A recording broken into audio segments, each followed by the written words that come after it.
Hello friends, आज हम लोग इंडियन पैनल कोड का चैप्टर 16 मानव शरीर के विरुद्ध अपराध। यह चैप्टर बहुत ही बड़ा चैप्टर है मित्र। यह चैप्टर धारा 299 से लेकर 377 तक विस्तृत है। इसमें कुल 100 धाराएं हैं और ये चैप्टर अपने आप में बहुत ही परीक्षा की दृष्टि से महत्वपूर्ण है, जानकारी की दृष्टि से बहुत महत्वपूर्ण है और एक बहुत ही इंटरेस्टिंग और इंफॉर्मेटिव चैप्टर है। मित्र, हम लोग आज डिस्कस करेंगे धारा 299 आईपीसी, आपराधिक मानववध, culpable homicide not amounting to murder. ये धारा की जो डिफिनीशन है, जरा इस पर गौर फरमाएं, इसकी देखी जाए स्थिति की क्या ये धारा कहती है, क्या ये प्राविधान प्रस्तुत करती है। Whoever causes death by using an act with the intention of causing death or with intention of causing such bodily injury as is likely to cause death or with the knowledge that he is likely by such act to cause death commit the offense of culpable homicide। अब ये धारा ये कहती है मित्र कि जो कोई भी व्यक्ति जो कोई मृत्यु कारित करने के आशय से या ऐसी शारीरिक क्षति करने के आशय से जिससे मृत्यु कारित होना संभाव्य हो, या यह ज्ञान रखते हुए कि यह संभाव्य है कि वह उस कार्य से मृत्यु कारित कर दे, कोई कार्य करके मृत्यु कारित कर देता है, वह आपराधिक मानववध का अपराध करता है। मित्र, यह धारा जो है आपराधिक मानववध की बात करती है। आपराधिक मानववध जो कि हत्या की कोटि में नहीं आता है। इसके एसेंशियल इंग्रेडिएंट इस सेक्शंस के इस प्रकार है मित्र। कोई भी व्यक्ति आपराधिक मानववध का दोषी होगा यदि जिस कार्य द्वारा मृत्यु कारित की गई है वह कार्य नंबर 1 या का मृत्यु कारित करने के आशय से किया गया हो, इंटेंशनली उसने वह कार्य एग्जीक्यूट किया हो, वह मृत्यु कारित करने के आशय से किया गया हो, ख आशय पूर्वक चोट पहुंचाने के आशय से किया गया हो, या जिसे वह जानता हो कि मृत्यु कारित होना संभाव्य है, थर्ड पॉइंट, या इस ज्ञान से किया गया है कि वह कार्य मृत्यु कारित कर सकता है। ये आशय और ज्ञान दोनों साथ लेकर धारा चलती है। इसमें डिग्री का जो फर्क है मित्र, ये धारा जो है आशय और ज्ञान दोनों ही साथ बात करती है। धारा इस धारा के अतिरिक्त कुछ इस चैप्टर से रिलेटेड जो एसेंशियल बातें हैं उसकी भी बात की जाए। होमिसाइड, मानववध homicide is killing of human being by a human being. It is either lawful or unlawful. एक व्यक्ति के द्वारा एक व्यक्ति की हत्या, ध्यान देने योग्य बात है कि एक ह्यूमन बीइंग द्वारा ह्यूमन बीइंग का मर्डर या हत्या ये लॉफुल भी हो सकती है, अनलॉफुल भी हो सकती है। ये हत्या लॉफुल भी हो सकती है। लॉफुल जो एक्सेप्शंस में हमें एम्पावर किया गया है कि अपने रक्षार्थ या तमाम जो धाराएं जो है 76 से 106 तक दी गई हैं उसमें जो है ये बात लागू नहीं होती है और वह लॉफुल होमिसाइड की कोटि में आता है।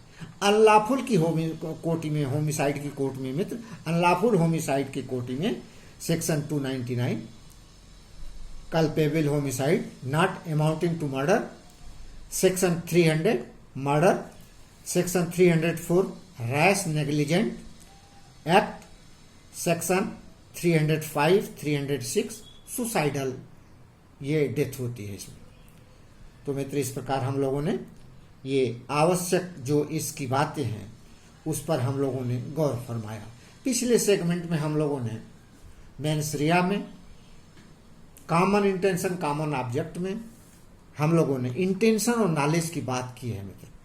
विशेष रूप से इस अध्याय में इंटेंशन और नॉलेज को इम्फेसिस करने के लिए ये जो प्राविधान किया गया है वो इंटेंशन और नॉलेज पर विशेष बल दिया है। लेजिस्लेचर ने इस विधायन का निर्माण करते हुए स्पेसिफिकली इम्फेसिस किया है विधायन ने, और कहा है probable and natural consequences of his act. हर व्यक्ति अपने कार्य के प्राकृतिक संभावित प्राकृतिक परिणाम के बारे में विज्ञ है, वह जानता है, ऐसा कानून मान के चलता है। In law every man is presumed to know and intend the probable and natural consequence of his act. कानून यह अवधारित करता है कि प्रत्येक व्यक्ति अपने कृत्य के संभावित प्राकृतिक परिणाम के बारे में जानता है, ऐसा कानून की मान्यता है। आशय पूर्वक किए गए कार्य की बात हुई मित्र। आशय पूर्वक किए गए कार्य में कार्य करने वाले व्यक्ति की अपने कार्य के संभावित प्राकृतिक परिणाम के बारे में जानकारी रहती है, और ऐसी जानकारी रहती है तथा ऐसा परिणाम कारित हो यह उसकी इच्छा भी रहती है। ये आशय है, इंटेंशन है। एक बार फिर समझिए, आशय पूर्वक किए गए कार्य में कार्य करने वाले व्यक्ति को कार्य के संभावित प्राकृतिक परिणाम के बारे में जानकारी रहती है, और ऐसा परिणाम कारित हो ऐसी उसकी इच्छा भी रहती है। अब जानबूझकर उपेक्षा व लापरवाही पूर्वक नोइंगली नेग्लिजेंट एंड जो है उपेक्षा पूर्वक कार्य को कैसे डिफाइन किया गया है, जरा इस पर ध्यान दें। जानबूझकर उपेक्षा पूर्वक किए गए कार्य में कार्य करने वाले व्यक्ति को अपने कार्य के संभावित प्राकृतिक परिणाम के बारे में तो जानकारी रहती है, लेकिन वह परिणाम कारित हो ऐसी उसकी इच्छा नहीं रहती है। ये इंटेंशन और नॉलेज में डिफरेंस है मित्र। लाइकवाइज हमारे पनिशमेंट जो हमारे जुडिशियल सिस्टम ने इसको इंटरप्रेट करते हुए जो भी अब तक जिन जिन मामलों में वर्डिक्ट डिलीवर किया है, ये इन दोनों ही धाराओं के आधार पर ही सारे इस चैप्टर के अध्याय के जो है जजमेंट दिए जाते हैं। इनको इंटरप्रेट किया जाता है, इन्हें अभिवचित किया जाता है। किसे? इंटेंशन और नॉलेज के लिए। अतः आपसे निवेदन है, आपसे अपेक्षा है कि इस धारा के अथवा इस चैप्टर के जितने भी अपराध जब भी आप एग्जामिनेशन हॉल में सॉल्व करने जाए, आप जो है इंटेंशन और नॉलेज को जरूर कोट कर दें। इंटेंशन आशय पूर्वक किए गए कार्य में कार्य करने वाले व्यक्ति को कार्य के संभावित प्राकृतिक परिणाम के बारे में जानकारी रहती है, और वह परिणाम कारित हो ऐसी उसकी इच्छा भी रहती है। जानबूझकर वह लापरवाही पूर्वक किए गए कार्य में कार्य के संभावित प्राकृतिक परिणाम के बारे में जानकारी तो रहती है, परंतु वह व्यक्ति ऐसे जो है इच्छा नहीं करता, ये परिणाम हो ऐसी उसकी इच्छा नहीं रहती। तो मित्र, इंटेंशन और नॉलेज के बारे में हम लोगों ने अच्छी तरह डिस्कशन कर लिया, जो है कि बहुत ही इम्पॉर्टेंट बात है इस चैप्टर की। अब हम लोग कुछ दृष्टांत देखें इस चैप्टर की। किसी गड्ढे के ऊपर क घास फूस बिछाकर लकड़ियां बिछा देता है, और क यह जानता है कि यह एक सुदृढ़ जमीन है, यह जमीन जो है सामान्य रास्ता है, और आता है उसमें गिर जाता है, उसकी मृत्यु हो जाती है। ये एक बहुत ही कुकृत्य का द्वारा किया गया है, अतः इसको दायी ठहराया जाएगा, क्योंकि जानते हुए कि यह किसी भी व्यक्ति के प्राण के लिए यह घातक हो सकता है, वह कार्य करता है और जानता है उसके प्राकृतिक परिणाम के बारे में। नंबर 2 दृष्टांत देखें। क यह जानता है कि झाड़ी के पीछे यह बैठा है, और ख को उकसाकर उसको गोली चलवाता है। ख जो है उकसाहट में आकर के गोली चला देता है, और झाड़ी के पीछे बैठा हुआ व्यक्ति मर जाता है। यहाँ पर ख तो उस कार्य का दोषी नहीं होगा, लेकिन क जिसने उकसा करके उसको जो है गोली चलवाया है, वह जो है दोषी ठहराया जाएगा, क्योंकि यह जो है कार्य के प्राकृतिक परिणाम के बारे में उसको जानकारी है, वह परिणाम कारित हो ऐसी उसकी इच्छा भी। नंबर 3, क एक मुर्गे को चुरा लेने की दृष्टि से, झाड़ी के पीछे कोई मुर्गा है और क इस तरफ अपनी लोडेड गन से उस पर फायर करता है कि मुर्गा जो है मर जा, मैं चुरा लूं। लेकिन वहीं पास बैठा एक व्यक्ति जो कि ये का जानता नहीं है, उसको गोली लगती है और मर जाता है। यहाँ पर चूंकि वह मुर्गा की चोरी के लिए ऐसा कृत्य कर रहा है, उसको नहीं पता है कि वहाँ कोई व्यक्ति बैठा है जिसका मृत्यु कारित करना उसका आशय भी नहीं है, कारित हो जाती है, इसके लिए वो दायी नहीं ठहराया जाएगा। मित्र, ये स्पष्टीकरण कुछ दिए गए हैं इस धारा 299 में, सेक्शन 299 में कुछ जो है ये स्पष्टीकरण है, एक्सप्लेनेशन है। नंबर फर्स्ट है, किसी अंग शैथिल्य रोग विकार, किसी को जो है स्प्लीन किसी की बढ़ी हो और कोई व्यक्ति यह नोइंगली जानता हो कि इनकी स्प्लीन बढ़ी हुई है, एक हल्की सी भी चोट में ये निपटा दिए जाएंगे, मार दिए जाएंगे, वो उसी स्प्लीन को टारगेट करके जो है एक छड़ी से चोट पहुंचाता है और वह व्यक्ति वहीं मर जाता है। यह स्पष्टीकरण कहता है कि किसी अंग शैथिल्य रोग विकार से ग्रस्त व्यक्ति को अगर ये टारगेट किया जाता है तो यह धारा उस पर लागू होगी, दायी ठहराया जाएगा। नंबर 2, मृत्यु उचित उपचार या कौशलपूर्ण चिकित्सा से रोकी जा सकती थी, लेकिन चूंकि उस कार्य का प्राकृतिक परिणाम है इसलिए वहां पर इसको दायी ठहराया जाएगा। दृष्टांत थर्ड की बात करें मित्र, दृष्टांत थर्ड, बच्चा मां के गर्भ में अगर है और उसकी मृत्यु कारित कर दी जाती है तो यहां पर यह धारा आकर्षित नहीं होगी, लेकिन वह व्यक्ति धारा 312 से 316 में गर्भपात के अपराध के लिए दायी ठहराया जाएगा। लेकिन लाइकवाइज अगर बच्चा जो है मां के शरीर से उसका अगर कोई भी हिस्सा जरा सा निकला है, अगर उसकी मृत्यु कारित कर दी जाती है तो यह धारा आकर्षित होगी, 299 का अपराध कारित होगा और वह culpable homicide not amounting to murder के लिए दायी ठहराया जाएगा। तो ये है मित्र इस धारा की विशेषता। दृष्टांत थर्ड तक हम लोगों ने डिस्कस किया। अब कुछ सुप्रीम कोर्ट द्वारा डिलीवर्ड वर्डिक्ट पर बात कर ली जाए। ये धारा जो है बहुत ही इम्पोर्टेंट है, बहुत महत्वपूर्ण धाराएं हैं ये, और ये धारा परीक्षा की दृष्टि से बहुत ही महत्वपूर्ण है। बासप्पा वर्सेस मैसूर राज्य 1960 मैसूर राज्य का ये मुकदमा है। एक व्यक्ति अपने छत पर सो रहा था, उसके शत्रु जो है उसको छत पर चढ़ करके घेर लिए और 2-3 चोट उसको पहुंचाए और उसके शरीर में कट गया, घाव हो गया। अब वो अपने जान जोखिम में समझते हुए छत से कूद गया और वहां पर उसकी मृत्यु कारित हो गई।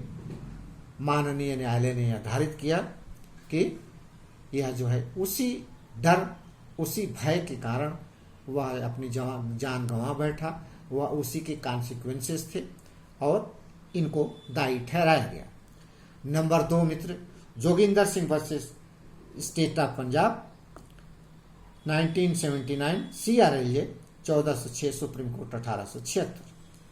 अभियुक्त एक खुले मैदान में जा रहा था मित्र और पीछे से करीब 15-20 फीट की दूरी पर उसके शत्रु जो उसके एक रिश्तेदार को मार चुके थे, इसे भी मारने के लिए पीछा कर रहे थे।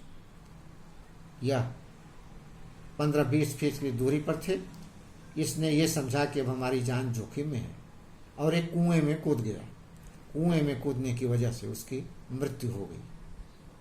माननीय सुप्रीम कोर्ट सर्वोच्च न्यायालय ने निर्धारित किया कि 15-20 फीट की दूरी पर उनके शत्रुओं का ऐसा कोई कृत्य समझ में नहीं आ रहा है कि उनको जो है दहशत क्रिएट हो गई। वो आ जरूर रहे थे, लेकिन उनके ऊपर न तो उन्होंने प्रहार किया, न तो ऐसा कोई प्रयास किया जिससे उनको चोट लगी हो, और वह हो सकता है कि वह जो है इधर उधर कहीं डेविएट कर जाएं, लेकिन इन्होंने अपनी जान गंवा बैठे, तो इसके लिए यह धारा आकर्षित नहीं होती है।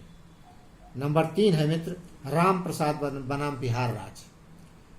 राम प्रसाद बनाम बिहार राज्य में अक्यूज जो था एक बड़ी भीड़ में गोली चला रहा था।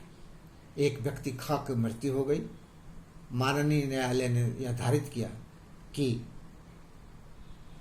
ये माना जाए कि खै को मारने के लिए उनका आशय नहीं था, लेकिन इतना ज्ञान जरूर था कि बड़ी भीड़ पर गोली चलाई जाए और कोई बच जाए, ये तो संभव नहीं है।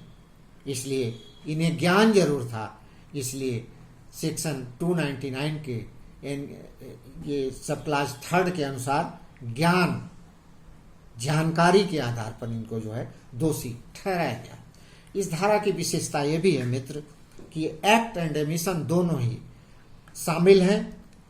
एक्ट में कार्य करने पर अपराध है, ओमिशन में कार्य जो विधिपूर्ण आबद्ध है उस कार्य को न करने पर अपराध है। जेलर कैदी को अगर भोजन न दे, उदाहरण के लिए वह जो है आबद्ध है कि जेल में जितने व्यक्ति हैं उनको भोजन कराया जाए, और जेलर जो है किसी व्यक्ति को भोजन न दे और वह उसकी मृत्यु हो जाए, यह धारा आकर्षित होगी। नर्स जो है किसी बच्चे को दूध पिलाने के लिए कानूनन जो है अपने ड्यूटी में आबद्ध है, कर्तव्य में उसको जो है अधिरोपित किया गया है कि वो जो है ऐसा कार्य करेगी कि बच्चे को दूध पिलाएगी। बच्चे को दूध नहीं पिलाती, वो बच्चा मर जाता है, तो यह ओमिशन उसका अपराध की कोटि में आएगा और यह धारा आकर्षित होगी। मृत्यु इस धारा और हत्या में जो दोनों में फर्क है, जो डिस्टिंग्विश्ड है, ये नटसेल में 1 मिनट में और मैं बता रहा हूँ। आपराधिक मानववध जो है धारा 299 प्लस धारा 300 के जो एक्सेप्शंस हैं, ये दोनों मिलाकर के आकर्षित होती है। धारा 299 कंप्लीट प्लस धारा 300 के एक्सेप्शंस। अब ये धारा 299 की बात हो गई, और धारा 300 किससे आकर्षित होती है मित्र? धारा 300 299 कंप्लीट प्लस धारा 300 के अपवादों को छोड़कर, अपवाद खंड को छोड़कर जो है ये धारा आकर्षित होती है। तो मित्र, आज हम लोगों ने बहुत ही इंपॉर्टेंट चैप्टर जो है डिस्कस किया, आपराधिक मानववध, और नेक्स्ट सेगमेंट में हम लोग जो है मर्डर को टेकअप करेंगे और इन दोनों धाराओं का डिफरेंस इसमें जो है हम लोग डिस्कस करेंगे। बहुत बहुत धन्यवाद, आपने मित्र श्रवण किया, बहुत बहुत आभार आपका। Thank you so much.